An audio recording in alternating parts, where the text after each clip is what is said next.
Le procès des meurtriers d'Ibrahim Ali, ce jeune Français d'origine comorienne, avait été abattu par 3 militants du Front National en 1995.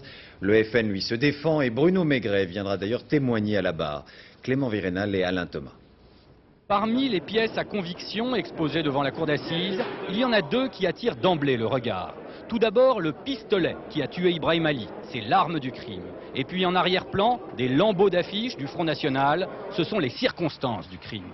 Pourquoi 3 colleurs d'affiches du Front National ont-ils ouvert le feu une nuit de février 1995 sur un groupe de jeunes comoriens, tuant l'un d'entre eux? Plusieurs reconstitutions ont eu lieu pour tenter de répondre à la question. Et face au juré de la cour d'assises d'Aix-en-Provence, Robert Lagier, l'auteur du coup de feu mortel, maintient sa version des faits. « Je n'ai pas voulu tuer, dit-il, j'ai tiré simplement pour leur faire peur en réponse à une agression. » Ils expliquent leur geste par le fait qu'ils ont eu très peur, ils ont paniqué. Une des questions qui sera posée dans le dossier, mais qui ne sera pas posée au juré, c'est de savoir si les circonstances entourant les faits pouvaient légitimer une peur et une panique de la part des 3 prévenus que je défends, c'est tout.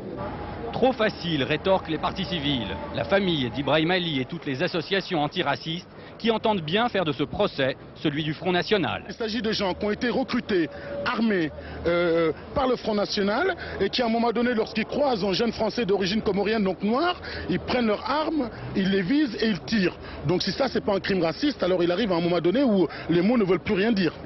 La responsabilité, même indirecte, du Front National sera forcément évoquée au cours du procès. Jean-Marie Le Pen et Bruno Maigret ont d'ailleurs été cités à comparaître comme témoins. Jean-Marie Le Pen a fait savoir qu'il ne se déplacerait pas, mais Bruno Maigret, lui, a accepté de venir déposer à la barre des témoins mardi prochain. Ce sera très certainement l'un des temps forts du procès. La mort